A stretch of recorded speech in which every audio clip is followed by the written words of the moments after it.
Gentlemen, on the 10th of May, in the morning, even as we were getting into a huddle to wargame the events of the previous night, a routine exercise, I received a message on hotline from my counterpart in Pakistan seeking my willingness to communicate.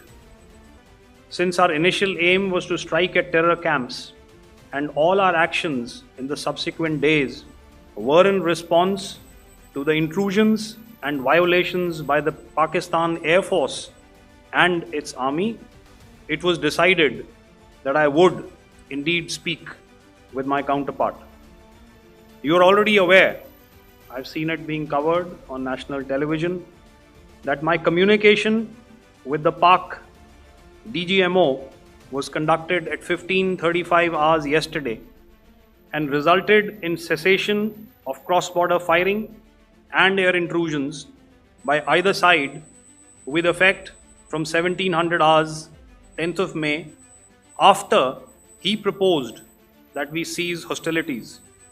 We also decided to further speak on the 12th of May, that's tomorrow, at 1200 hours, to discuss the modalities that would enable the longevity of this understanding.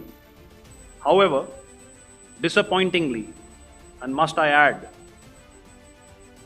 expectedly, it took only a couple of hours for the Pakistan Army to violate these arrangements by cross-border and across the line of control firing, followed by drone intrusions across the expanse of the Western Front through last night and in the early hours of the morning today.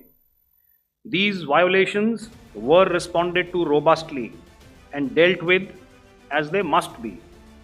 We have earlier today sent another hotline message to my counterpart highlighting these violations of the understanding between the DGMOs on the 10th of May and our firm and clear intent to respond to these fiercely and punitively, if repeated tonight, subsequently, or later. In this regard, I must inform all of you that the Chief of Army Staff has earlier today conducted a security review and has granted full authority to our Army commanders for counter actions in the kinetic domain in case of any violation by Pakistan. In the end, I pay my solemn homage to my 5 fallen colleagues and brothers from the armed forces and civilians who have tragically lost their lives in Operation Sindoor. Our hearts go out to the bereaved families, and we express our solidarity to them in this lifetime and beyond, at this grave juncture in their lives.